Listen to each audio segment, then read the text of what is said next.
National Security Advisor Ajit Doval has reached the meeting as well. The image that you're looking at on your screen, the CDS and the Tri-Services Chief with regard to the briefing for the Defence Minister Rajnath Singh, and later, remember, there will be briefing to the Prime Minister as well. But importantly, NSA Ajit Doval has been present in almost all of these meetings, because eventually the communication then taken to Prime Minister Modi, who, according to our sources, our reporters on the ground, he's been consistently, of course, in real-time tracking through the night all the operations that are taking place. But there has to be a part of protocol also that Shivani is telling us about. Shivani, as we stay on with these images from the meeting, but also the ground situation, it is also a reminder that Pakistan does not differentiate when it comes to civilians, military, or even, of course, with regard to terrorism, which they have been harboring consistently. If they can try and attempt to target civilians in Jammu, like we saw, and parts of Kashmir, also in Punjab, they will want to do that again. So do you think it's also about ensuring that our preparation remains top-notch? Certainly, Pooja, Indian Army cannot trust Pakistan when it comes to taking on the standard procedures of even in the war times and in the civil times too, when we've seen that the terror outfits were hit by Indian armed forces in Operation Sindoor. It has actually pained Pakistan the most, and that's why it decided to target our military establishment across the western border.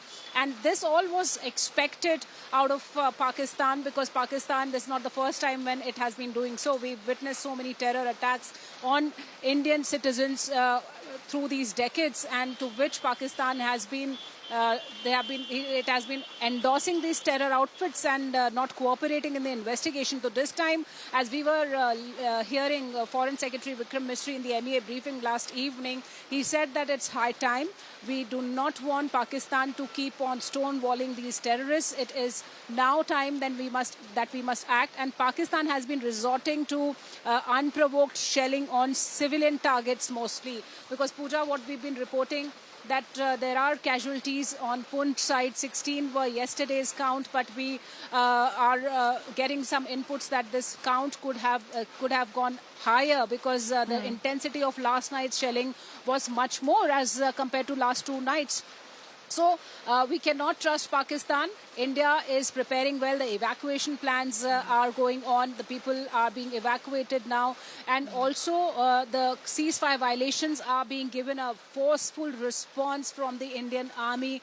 The artillery guns of the Indian Army are roaring even as we speak. They are actually responding to each and every ceasefire violation of Pakistan that goes on in multiple areas along the line of control, and that will continue. It's the Border Security Force, the Indian Army, and remember the civil volunteers on the ground as well, to ensure that people are kept safe. It's been terrible. It's been terrible how Pakistan continues to target our civilians on the ground, and of course the armed forces on the job to neutralize the threat. Shivani, stay safe. Keep sending us all the ground reports. Stay on with me if possible, because I have some breaking news coming in. It's the remnants of the Pak missiles on camera. It's in evidence.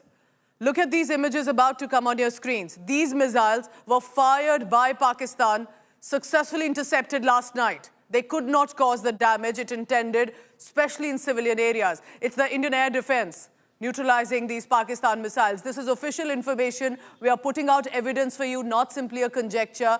This is basically the debris of the missile scattered. This visual comes to you from Rajouri in Jammu and Kashmir. Rajouri is very close to the border. This is where Pakistan has earlier as well tried to, remember, cause terror attacks, harmed civilians as well, including women and children.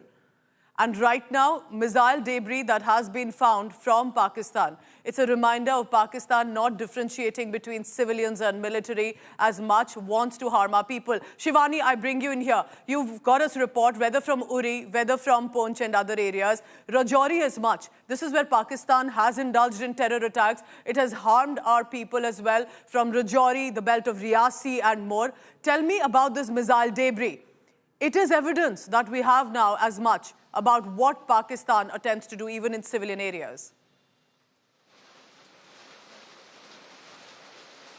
Pooja, we've been reporting about these missiles, the debris of these missiles, the wreckages of the drones that Pakistan has been trying to intrude into with in Indian boundary. And this particular missile is also now, this has been found in Rajouri sector.